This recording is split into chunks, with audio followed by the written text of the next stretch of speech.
Okay, so somebody who heard what you just said, I would think, okay, this person is not serious, right? And I'm being straight up with you, right? Hello, everyone. This is Case Study QB, and we are in the Progressive War Room with Santa Claus, who is running for the House of Representatives against Sarah Palin. And I thought that this would be a very interesting interview because he is a very interesting man. And the first time I heard about him, I actually clipped a clip on the Case Study QB Twitter timeline, and it was a news clip mentioning Sarah Palin, who was running, and then they mentioned Santa Claus, who was running against him. And I'll play that right now. Boom. Tonight's Fact or Fiction, we're looking into a nugget that has people doing a double take. Sarah Palin got a lot of media attention last week when she announced her candidacy for Alaska's congressional seat. She joins a field of 50 other candidates, which includes Santa Claus. And that is no joke. Santa Claus, which is his legal name, is a two-term councilman and current mayor pro tem of the city of North Pole, Alaska. He describes himself as a democratic socialist in the mold of Bernie Sanders. Before changing his name from Thomas O'Connor, Claus held a number of jobs, including special assistant to the deputy police commissioner of New York. First, tell me about yourself, Santa. Well, I'm 74 years old. I'm an independent, progressive, democratic socialist. It's a big mouthful of words, but it basically means I'm fighting for the working class. If I really had to describe it in 2 words, I'd say Bernie Sanders. So that should resonate with a lot of people and save me a lot of explaining. Progressives are usually for social change. Independent. I'm not taking any money. I'm not soliciting endorsements, happy to have them, but I'm not going out for them. I'm not soliciting or accepting any kind of donation, whether it's manpower, materials, money, whatever. I'm happy when people independently, like let's say, go out and wear a Santa hat or put a little sign on their lawn if they have one, or up in their window, or just do independent things that support my campaign. As long as I'm not controlling it, directing it, or coordinating it, I love to have people support this campaign. So that's one way to do it. It's really people power, because it doesn't have anything to do with corporations, doesn't have anything to do with parties, doesn't have anything to do with companies, organizations, or anything else. If people feel strongly enough about my campaign to represent them, they'll get out and just go ahead and do it, and they don't have to worry about being controlled or complying with this, that, or the other thing. From my perspective, it saves me a lot of Federal Election Commission compliance, a lot of paperwork, a lot of record keeping and stuff, which I don't have the energy and time to deal with while I'm mounting a campaign. It's a big distraction. So, and I wouldn't want to do anything wrong. So I try and stick to the, no soliciting, no accepting, no directing or coordinating, which pretty much covers everything. So I was thinking about getting into this a little later, but let's go right into it, since you brought it up, like campaign strategy and et cetera, et cetera. So so somebody who heard what you just said, I would think, okay, this person is not serious, right? And I'm being straight up with you, right? And I know you are a very serious person because you're elected at the state level, at the local level, and we're going to get into that as well. So my question is, you must know something about Alaska that I don't know. If you're running this way, and there's got to be something going on. Like the average person say, of course he needs money. He needs to pay for a campaign manager. He needs to pay for pamphlets. He needs to pay for all these different things. Like, tell me about that. That's the nice part about social media and your show, and podcasts and whatever in general. People really can control this election. They don't. You don't have to check that box on the tax forms for $1. If you don't want to, it won't affect me one way or the other. So it's a really grassroots effort. And for me, I'm appreciative of everything that sort of comes this way. And with social media and podcasts and letter writing campaigns and what I mentioned before as well, just individual efforts, it's a way to run. And as far as being serious, right now I'm a sitting councilman in the small town city of North Pole. We've only got about 2,200 people.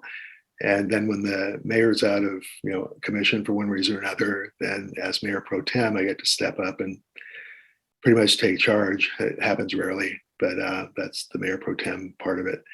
And I ran for president twice as well. So it gives me a platform to talk about children's issues, health, safety, and welfare, especially. And up here in Alaska, it's kind of a big red state, as it were. And a lot of people refer to me as this little blue dot in the red state because I'm in the most Republican area in the state of Alaska. And Alaska, by the way, is a little bit over two times the size of Texas. It's a big state. But the population is low. Yeah, it's about 730,000, give or take. So how many representatives does Alaska have?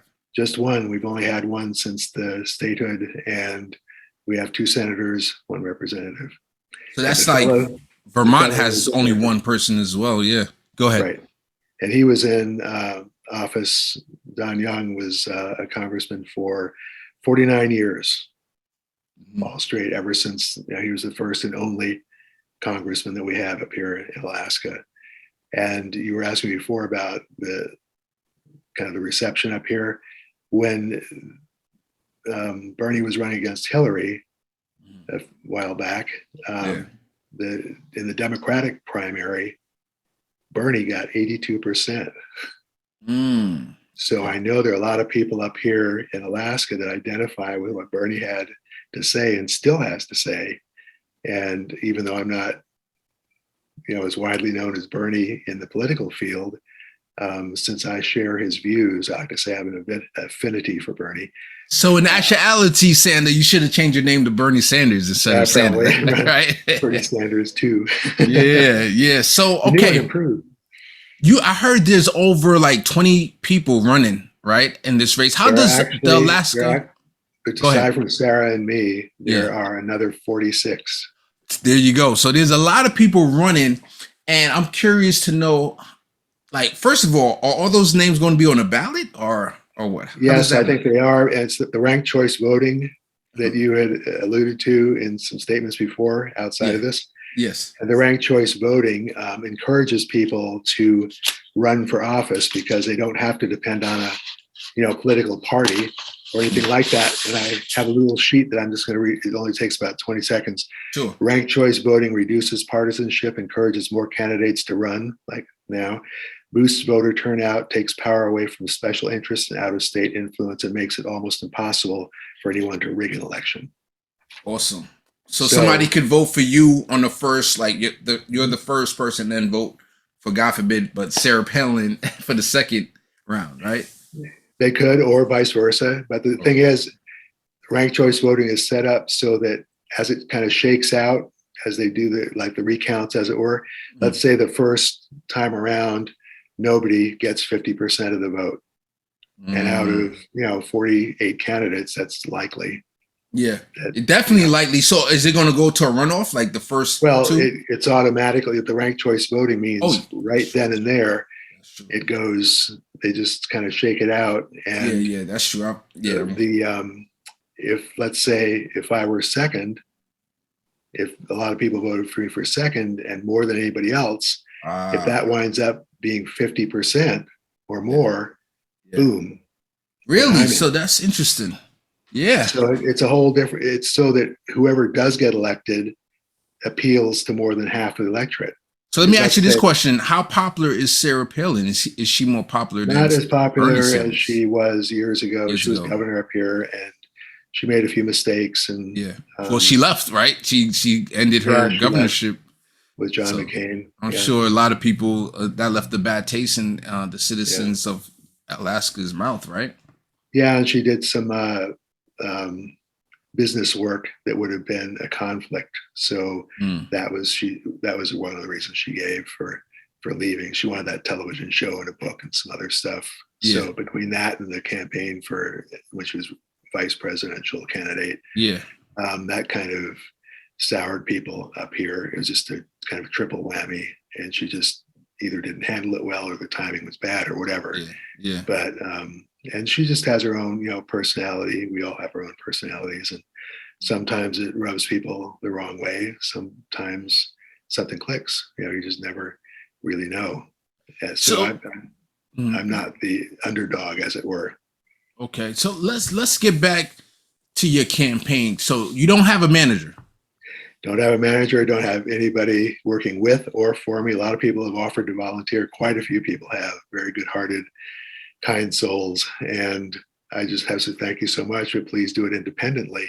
You're your own boss. If you want to put up a sign, great. If you want to make calls, convincing people to vote for me. If you want to refer them to Bernie's side, or if you want to do whatever, please do. I'd be delighted, but I can't direct whoever it is. Wow.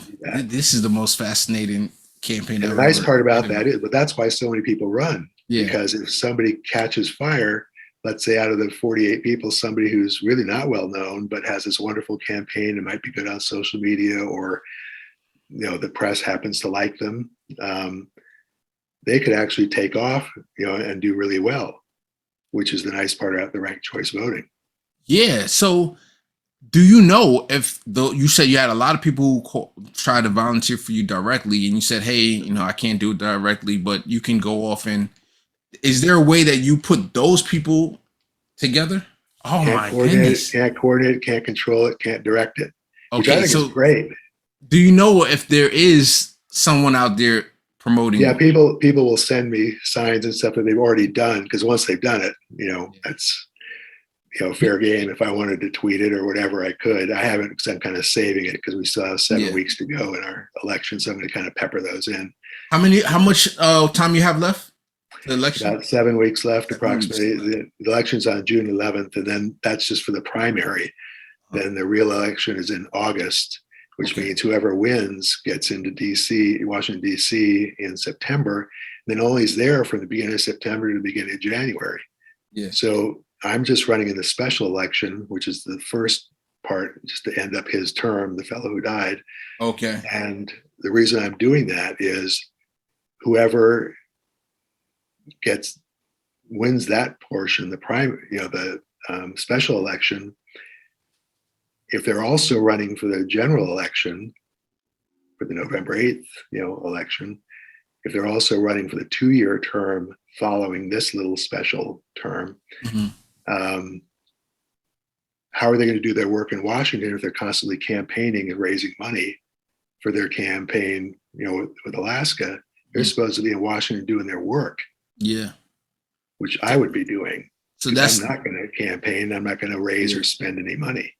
So that's a way that you're going to sell yourself, as far as. Yeah, and some people don't like it, but if they do like it, then I'm willing to, if there's like this overwhelming surge of support, that's palpable, then I'm willing, just before June 11th, if that happens, to say, well, I can throw my hat in for the general election, and I will not actively campaign, raise money, accept money, control, direct, or coordinate with anybody for the election. I might make a few statements, but I'm not going to spend my time that voters are paying me to do my job to try and get elected. It's stupid. What's your ideal system? That's the word I'm looking for. Ranked choice voting. Ranked choice voting would be one. Have you ever heard of star voting? I'm just curious. Are you familiar with star voting? So you still favor ranked choice over star? Okay, that's fine. We don't have to get into that. But what I want to talk about is, like, because people will say public financing. They want public financing type of system. So what type of system would you want? I don't want any financing. Okay. Period. Put everybody on a level ground. Okay. And if your message sells, literally sells in people's brains and their hearts and their souls, then run with it. I don't think, the media doesn't like it when people say what I'm saying to some degree. They're very kind to me and very nice and somewhat challenging sometimes, but they don't necessarily like it because I'm not spending money. Exactly. I was just about to say that. Yeah. But the interesting thing is, the really good reporters, journalists and hosts and, people in charge, they develop their audience because people want to listen to them, not because they're selling something. Mm. Do you know what I mean? So like That's, you with a yeah, podcast, yeah. people might, if you decide to monetize it, people will say, oh yeah, it's, give Case this no for, because we love this, that, or the other thing. But they're doing it because they love what you have to say, because you're selling what you have. You're not selling, an item. You're not selling, something That's tangible. interesting. I thought of a website on the channel Political Junkies. We usually do a segment called Think Tank where we would think of a policy and try to sell it to each other or whatever.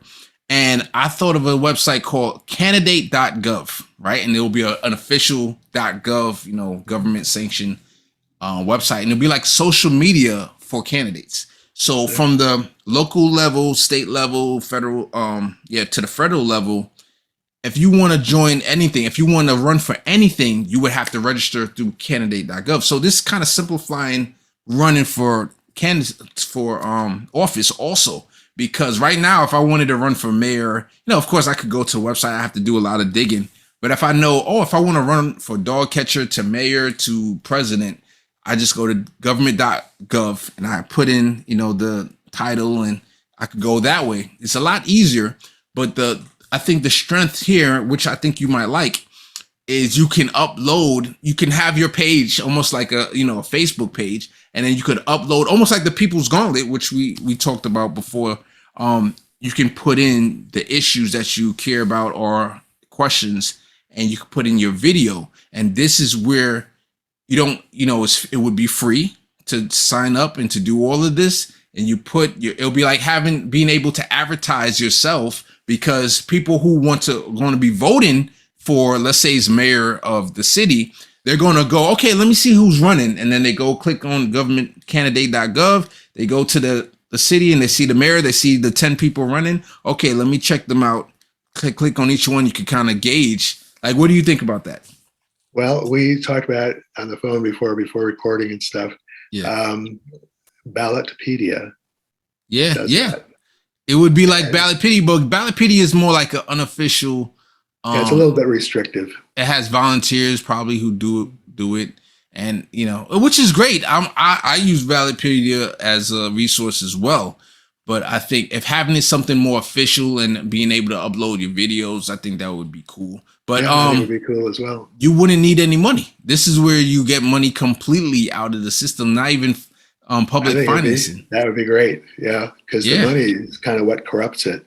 Yeah. If I were in office, don't even bother to come in if you're a lobbyist. I like that. I like see that. Yeah. Well, I'll tell you this much, Santa. You not even asking for money from the volunteers. Then you're not even asking for the volunteers to organize for your campaign. That's definitely, people will say, oh, you're a purist. Somebody will say some of them are doing it, right? So I know it could work. So other people are doing it that way as well? I mean, some of the volunteers, from what I've heard. Okay, they are working together. Kind of grouping, doing a little canvassing, doing a little phone banking and stuff like that, and making their signs. And so even if they said, hey, can you make a speech at this VFW post or a location? Oh yeah, if I get invited to a forum or something like that, I would do that, because there's no money involved with it. And I'm not asking for endorsements. So if it's a public forum and everybody's being treated the same and has the same amount of time and that sort of stuff, I'm all for that. Like, do you know if there is a debate or a forum for this position? There's going to be one, I think, May 2nd. Are you invited? Yeah, the university and the League of Women Voters and some other organizations are getting together to put together. Are there going to be 47s or 40 something people there? I've heard there'll be at least half of us there. That's the last I heard. But they're also allowing for Zoom. So people that it might be inconvenient for, there's a space, I'll be doing it by Zoom. So that, 3 or 4 or 5 of us that might be Zooming in, we'll have our little clash. And then the general public can just tune in to, whichever segments they might be interested in, or some candidate they might already be interested in, and catch that segment. See, this would be an interesting test case for having like a 47 or 40, 50 plus candidate system, because, for president, we know that there's always, like, when you look to see who actually voted, there's a ton of people that vote for a president but it's just that the top two, Democrat or Republican, gets the most vote most of the time. Well, that's the And nice part about it. Remember, we were talking about, say it's almost impossible for anybody to rig an election. If they can't rig it, there's no point in putting money into candidates because they have no idea how it's going to turn out. yeah, yeah. So That's the nice part. yeah, So if some lobbyist or organization wanted to support whomever, they don't, their money is not going to make that big a difference in that person's chances of getting elected. So you ran at the city level, and I wanted to ask you, did you run the same way for that position? Pretty much. Okay. Mm-hmm. No volunteers, nobody canvassing for you? No, I paid for the filing fee. How much was it? I can't remember. It's like $25 or $50. Oh, okay, not bad. And I made one sign, and pretty much that was it as far as the expenditure. And you got the position. Yeah. Did you knock on doors? Claus, North Pole, Alaska. Yeah, that helps. That helps, I'm sure. That helps a lot. But I'm curious, did you do any traditional campaigning, like, knocking on door, canvassing, that type of things? No, I stood outside with my sign a couple of days before the election. And of course, I'm recognizable. So if I go shop, the supermarket or go to the post office or, ride a bus or whatever. Yeah. Was it one place, one polling place? Was it just that you stood outside?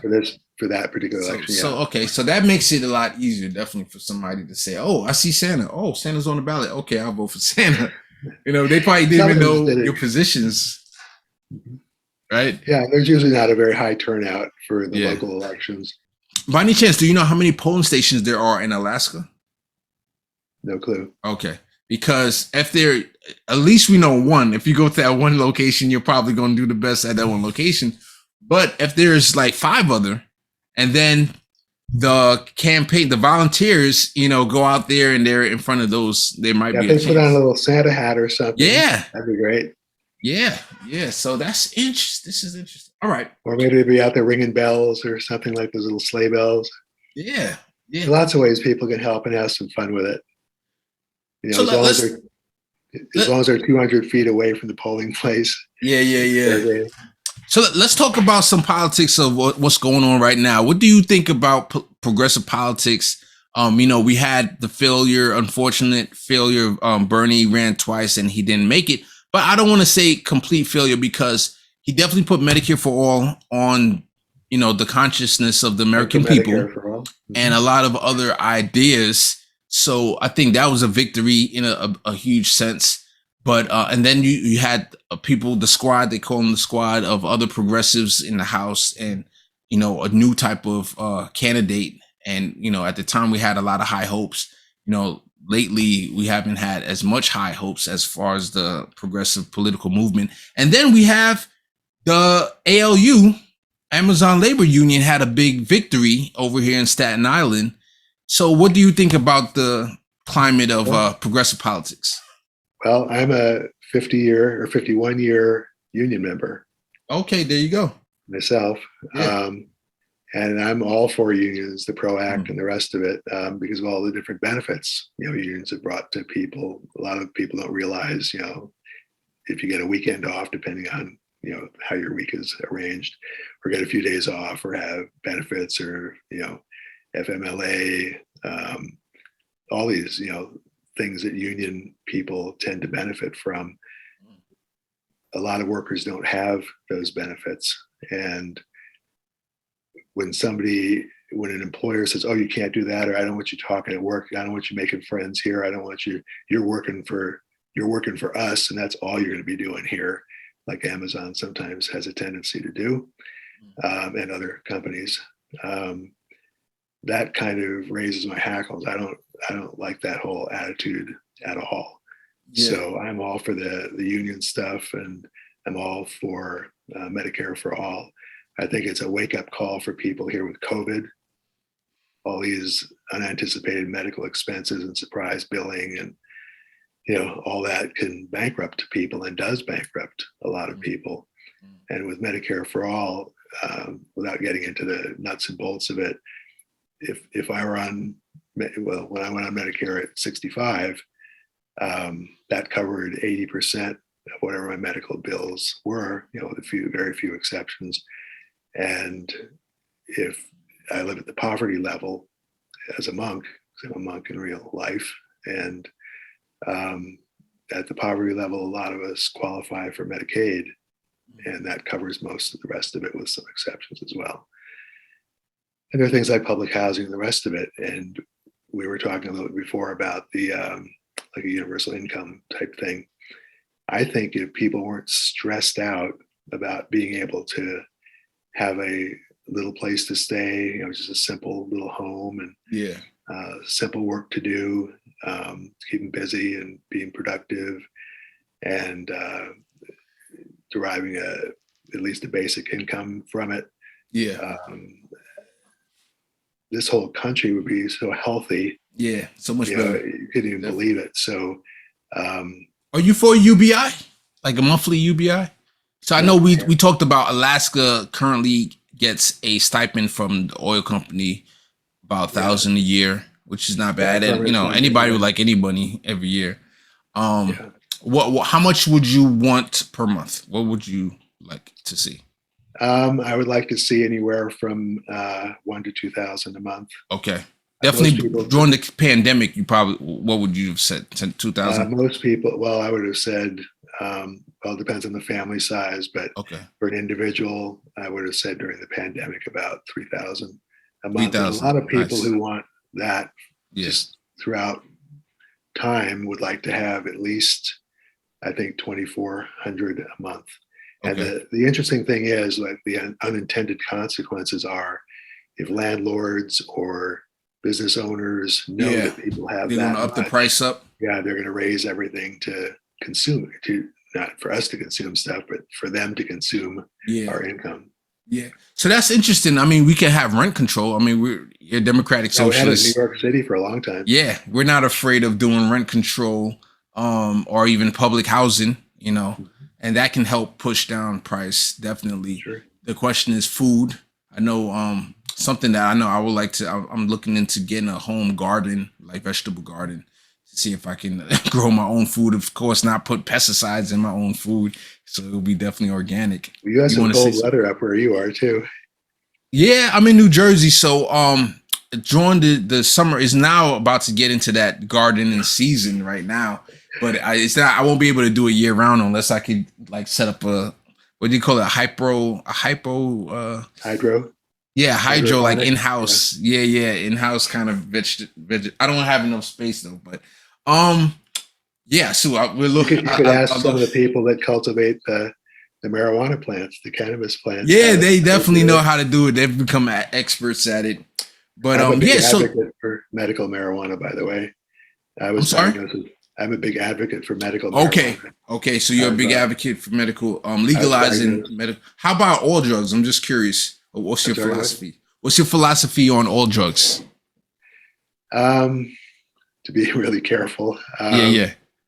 Back when I was growing up, I'm 74, and back when I was back in the day, teens and 20s, there was a lot of stuff around. Back then, it was things like psilocybin and the mushroom stuff, and mescaline and hash and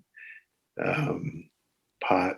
From my perspective, particularly as Santa Claus, I don't recommend any of that stuff for anybody under 27, because that's when scientists say brain is pretty much developed.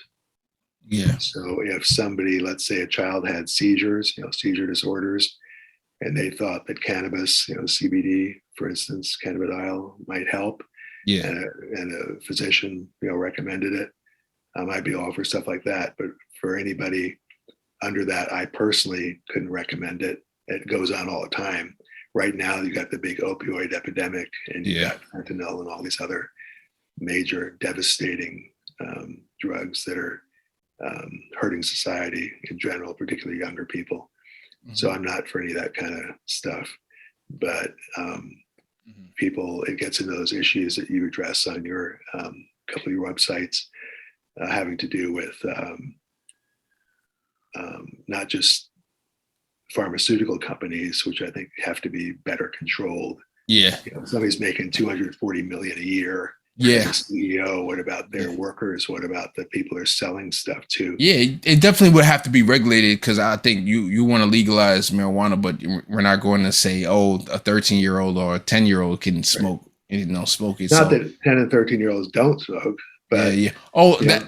that's true. That, like you just said, if they had any kind of medical condition. medical conditions. Now, see that, and we don't have to get into the technical, because I'm wondering, would they smoke it? Do they smoke it, I don't or know. would they take a pill? In my case, I was diagnosed with cancer 10 years ago, so it's kept that at bay for me. I do edibles. Okay, see, there you go. I don't think smoking is good for anybody. Yeah, Smoking anything is good for Yeah, anybody. yeah, exactly. But the edibles have helped me. Okay. And one of the best things people can do for themselves instead of drugs is some moderate exercise. I just took off 70 pounds as of last week. To try Congratulations. Thank you. Into better shape and set a better example for kids. Instead of being fat, jolly Santa, I can still be jolly and not so fat. Yeah. All right. I don't know how much time we have left with this Zoom. So is there any last words? How can we support? I know we can't send money. We can't directly The website is SantaClausForAlaska.com. There's no E in Claus, it's Santa Claus and then FOR Alaska.com. And on Twitter, it's Santa Claus for AK, because we're limited to that 15 characters. And one thing I would like to share with your audience is this quick blessing that I tend to give, particularly when I was on that tour, that 50-state tour that I mentioned a while back. May you have a lifetime that's filled with happiness, peace, good health, prosperity, and most of all, love, which is the greatest gift. Oh, man. Thank you so much, Santa Claus, for coming on the show. Now, thank you, Case. If you had a dream of what your volunteer army that does not coordinate with you, if you had a dream of what they were doing, what would that be? Just social media, wearing a hat, using some jingle bells, letters if they feel like it, letters to the editor, canvassing, whatever they feel comfortable doing, whatever's in their heart. Because I want people to really feel good about what they're doing, as limited as it may be. I just thought of a question that I want to ask you. If you, once elected, let's have faith, when you're elected to Congress, would you join the Progressive Caucus? If I were invited, and if some of the turbulence there had kind of settled down, then yeah, I would certainly consider it. And would you ever think about making your own caucus at all? I'm just curious. Well, even if it's a special election, I wouldn't even have time to. Yeah, definitely. With a 2-year term, I'm not even sure that would be enough time. And I'd rather make a clean slate for whoever comes after me, to serve perhaps a longer term. So I probably wouldn't. All right. I'll be notable enough just to Santa Claus. Thank you so much for coming on the show, Santa Claus, and I look forward to. Thanks for your good heart. Thank you for your good sense of humor. And, I look forward to following your campaign, and I wish you lots of luck. All right. Thank you so much. Much love to you. All right, everyone. Have a good one. Thank you.